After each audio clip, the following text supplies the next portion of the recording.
میرا خیال ہے پاکستانی فوج کو پاکستان کی عوام کی فوج ہونا چاہیے، کسی سیاسی جماعت کی فوج نہیں ہونا چاہیے. یہ اصل مسئلہ ہے. پہلے یہ فوج پی ٹی آئی کی فوج بنی ہوئی تھی، اب دوسری پارٹیوں کی فوج بنی ہوئی ہے. یہ کام نہیں ہونا چاہیے. ساری پارٹیوں کے لیے برابر والا معاملہ ہونا چاہیے. ہم تو اس پلیٹ فارم سے کوئی بندے بھرتی نہیں کریں گے، ہم کوئی پروٹیسٹ نہیں کریں گے، کوئی روڈ بلاک نہیں کریں گے، لیکن اپنی زبان کے ذریعے حق بات ضرور کرتے رہیں گے تاکہ اپنے بڑوں کو یہ چیز ریئلائز کرواتے رہیں کہ یار تم نے مرنا ہے، کسی کے ساتھ ظلم نہیں ہونا چاہیے. خیر اس آرمی چیف کی تو ابھی تک اس حوالے سے کوئی اس طرح کی اسٹیٹمنٹ نہیں آئی ہے. مجھے تو یعنی میں نے اس وقت بھی جب پی ٹی آئی والے اور پیپلز پارٹی والے کہہ رہے تھے الیکشن کوئی نہیں ہوں گے، میں نے کہا تھا انشاءاللہ فروری تک الیکشن ہو جائیں گے. کیوں؟ اس وقت ملک جس سچویشن میں ہے نا، فوج اس کا گند اپنے کندھوں پہ اٹھانے کے لیے تیار نہیں ہے. ان کی ہمیشہ خواہش یہی ہوتی ہے کہ کوئی پولیٹیشین ہی کالخ اپنے منہ کے اوپر ملے، ہمیں کوئی گالی نہ نکالے. تو ظاہر ہے یہ اکانومی ظاہر ہے وہ سنبھال بھی نہیں سکتے. جب سنبھال نہیں سکتے تو سامنے کوئی پولیٹیشین بھی چاہیے جو آ کے اسے سنبھالے، اور اگر خدا نہ خواستہ نہ سنبھلے تو اس گناہ کا وبال بھی اس کے اوپر جائے تو وہ ووٹ کر نہیں سکتے. اس وقت ضیاء الحق نے اس لیے ووٹ کر لیا تھا کہ اس وقت امریکہ کا ایک مشن تھا رشیا کے خلاف، اور امریکہ نے کہا تھا کہ بھئی ہم آپ کو اتنا پیسہ دیں گے کہ آپ تو اتنا کما ہی نہیں سکتے. اس لیے لوگ اکثر کہتے ہیں نا ڈکٹیٹرز کے دور کے اندر ملک بڑا خوشحال تھا، مشرف کے دور کے اندر بھی اور ضیاء الحق کے دور کے اندر بھی، اس لیے کہ آپ لوگ کرائے کے قاتل تھے. ہاں تو خوشحال ہی ہونا تھا. اب انہیں کوئی کرائے کے قاتل نہیں چاہیے. خدا کے لیے ہر بندہ اپنا کام کرے. ہاں آرمی چیف کا کام جو ہے وہ کرے، چیف جسٹس کا جو کام ہے وہ کام بس وہی کام کرے، اور پرائم منسٹر کو یہ دونوں اپنا اپنا کام کرنے دیں. پرائم منسٹر بیچارہ ہمیشہ پوری زندگی اس چیز کے ساتھ ہی اپنی زندگی گزارتا ہے کہ میں نے آرمی کو کس طریقے سے سیٹسفائی کرنا ہے، میں نے جوڈیشری کو کس طرح سیٹسفائی کرنا ہے، اور وہ اپنا کام کر ہی نہیں سکتا. کوئی بھی ہو پرائم منسٹر، اب تو سب کو ہاتھ لگ چکے ہیں اللہ کے فضل سے. تو سارے اپنا اپنا کام کریں. جب تک ہم اپنا اپنا کام نہیں کریں گے ایمانداری کے ساتھ، اس وقت تک یہ ملک آگے نہیں جا سکتا. اور جب ہم اپنا کام نہیں کر رہے ہوتے تو یقیناً ٹائم تو آپ نے پاس کرنا ہے، پھر دوسروں کا کام کر رہے ہوتے ہیں.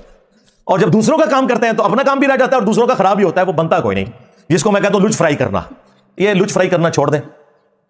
باقی جو ملک کی اکانومی ہے ظاہر ہے اتنی آسانی سے تو یہ اب اٹھنے والی نہیں ہے. میں نے تو اپنے بھائی جو ہے فیصل وڈائچ صاحب جو دیکھو سنو جانو والا کرتے ہیں چینل، ان سے بھی میں نے ریکویسٹ کی تھی. انہوں نے میری ریکویسٹ کے اوپر ایک پروگرام ریکارڈ کروایا ہے.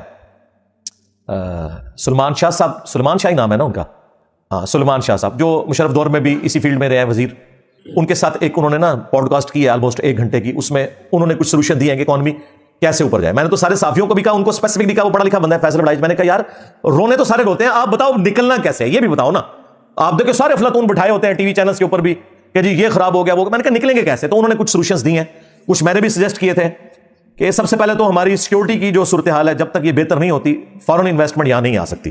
سیدھی سی بات ہے، جہاں ہم خود محفوظ نہیں ہے وہاں باہر کا کوئی بندہ آ کے انویسٹمنٹ کہاں سے کرے گا، خواہ وہ ٹورزم کی فارم میں ہو یا کوئی یہاں پہ انڈسٹری لگانے والا معاملہ ہو. اس کے بعد اسٹیبلٹی بھی آنی چاہیے، جو میں شروع سے کہہ رہا ہوں کہ 2 چارٹر لکھے جانے چاہیے. چارٹر آف ڈیموکریسی کہ کوئی کسی کی ٹانگ کھینچ کے گورنمنٹ کو نہیں گرائے گا، جس طرح 2017 میں ہوا اور 2022 میں ہوا. دوسرا چارٹر آف اکانومی کہ گورنمنٹ بدل بھی جائے تب بھی جب ایک گورنمنٹ کوئی ڈیسیژن کرے اکانومی کے پوائنٹ آف ویو سے وہ چلتا رہے گا، وہ چینج نہیں ہوگا. وہ ساری کی ساری جماعتیں بیٹھ کے اس کے اوپر ڈیسیژن کریں اور 5 دفعہ اسمبلیوں کو ایک انسانوں کی طرف وقت پورا کرنے دیں. پھر انشاءاللہ تعالیٰ کوئی معاملات اسٹیبلٹی کی طرف جائیں گے. اس کے بعد جو امیر لوگ ہیں ان سے ٹیکس لیا جائے. غریب تو بیچارہ صابن کی ٹکیا کے اوپر بھی دے رہا ہے ٹیکس، پیٹرول کے اوپر بھی 1 لیٹر موٹر بائک میں ڈلواتا ہے نا تو بیچارہ وہ آلموسٹ تیسرا حصہ اور بعض اوقات آدھا حصہ ٹیکسز میں دے رہا ہوتا ہے. اور جو مہنگی گاڑیوں والے ہیں وہ بھی اتنا ہی ٹیکس دے رہے ہوتے ہیں. اور کاروباری طبقہ تو آپ کو پتہ ہے وہ تو ٹیکس چوری کر رہا ہوتا ہے. سیدھی سی بات ہے، آپ کی کتنی اسٹیل ملز اور باقی ان لوگوں کے بجلی کے بل دیکھیں آپ تو آپ حیران ہو جائیں گے. اور جب یہ کریک ڈاؤن شروع ہے تو کاروباری چھوڑ دے، غریب بھی جو ہے نا بجلی چوری کر رہا ہے، امیر تو کر ہی رہا ہے. تو یہ جو چوریوں والا معاملہ ہے یہ بھی رکے، فوری انصاف والا معاملہ ہو. ٹیکسز جب تک نہیں ہوں گے ملک نہیں اٹھے گا، ٹیکس کے بغیر نہیں ہو سکتا. زکوٰۃ کا نظام اس صورت میں ہوگا جب ایمانداری کے ساتھ لوگ زکوٰۃ گورنمنٹ کو دیں اس امید کے اوپر کہ گورنمنٹ صحیح جگہ خرچ کرے گی، اور وہ ہمیں تو کوئی امید نہیں ہے لہٰذا ہم تو اپنی زکوٰۃ خود ہی دیں گے. سارے اس لیے خود دیتے ہیں. اب دوسرا ذریعہ وہ ٹیکسز والا ہے.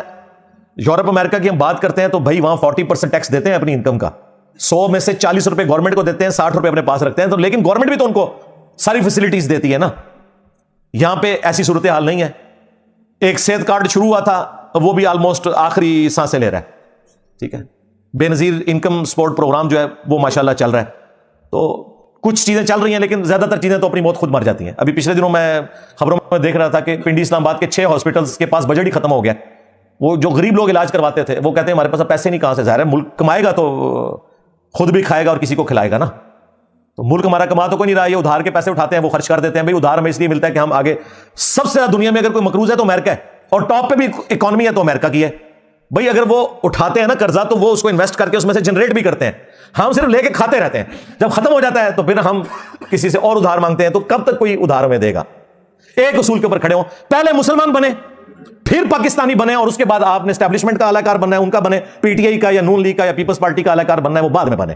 پہلے آپ اپنی جو کمٹمنٹ ہے نا وہ پوری کریں جو اللہ کے ساتھ ہے اور جو اس ملک کے ساتھ ہے، اس ملک کے آئین کے ساتھ ہے. یہ اپنی باقی جو ایفیلیشنز ہیں نا ان کو بعد میں لے کے آئیں.